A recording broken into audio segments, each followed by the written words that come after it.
Hi, everybody. Welcome to the Band Nurse Files.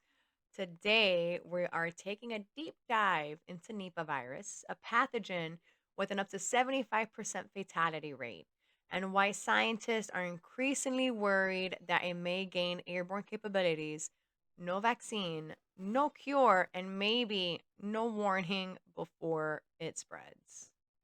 So, Nipah is a Henipa virus first identified in Malaysia in 1998. It's primarily carried by fruit bats, but it can spread through contaminated foods and animals like pigs or directly from human to human. While some cases are mild, many involve encephalitis, which is brain inflammation, respiratory failure, and coma. There's actually two patients that were positive in May for Nipah in India, and they have tested negative and they're still in a coma. So that's how serious Nipah is. So death rates range between 40 to 75% depending on the outbreak.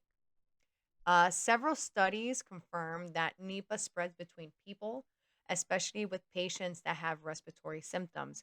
In Bangladesh outbreaks, transmission was traced to coughing patients, especially older males with severe respiratory distress. Scientists note that coughing and aerosol droplets, not just surface contact, have played a role. That's where the airborne fears come in. So, Nipah is now on the WHO's list of priority pathogens due to its pandemic potential. The issue is it already shows early signs of airborne adaptation.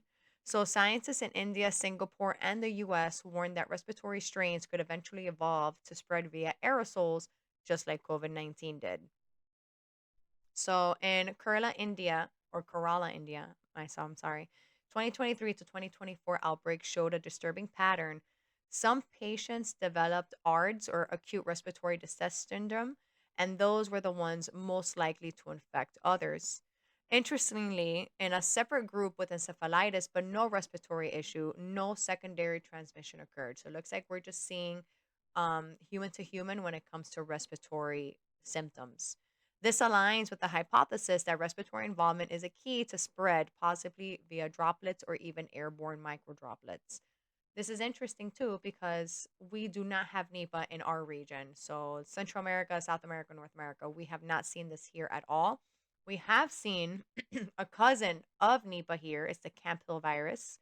So, it's not Nipah, but it's a cousin of Nipah. So, they found it in Alabama. I haven't heard anything else about that yet. I'm still looking, still researching. We'll see what happens. And Mexico has warned about Nipah, what the symptoms are, what it is, what to look for. And now Italy has also warned their citizens about what Nipah is, what the symptoms are, and what to look for. I thought that was shady. But if Nipah were to mutate and efficiently transmit through the air, even mildly symptomatic people could start unknowingly spreading the virus. This is called silent transmission, which we saw with COVID, which we're seeing with bird flu, but they're not saying it. And we can see with this. So outbreaks would no longer require bad exposure, pig farms, or contaminated food. It would spread like the flu or worse. So here's what's missing. So no airborne sampling in high risk wards. There's no environmental sequencing from outbreak zones.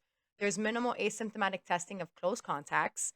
No widespread animal surveillance, especially from bat to human spillovers. And worse, public awareness is near zero. But like I mentioned, Mexico and Italy are warning their population about this virus, which is concerning. So if we've learned anything from COVID, it's that pathogens involved, bureaucracy stall, and silence spreads faster than the virus itself.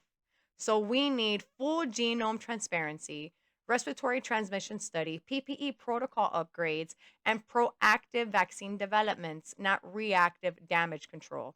Even though I will say with the vaccines, they started one in January. There's been several vaccine studies for Nipah, but last year in January 2024 was the first one that they really, I think, put emphasis on it. It was an 18-month trial.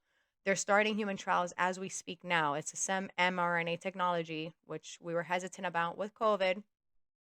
And they've also started vaccinating pigs as well. So they're thinking ahead, right?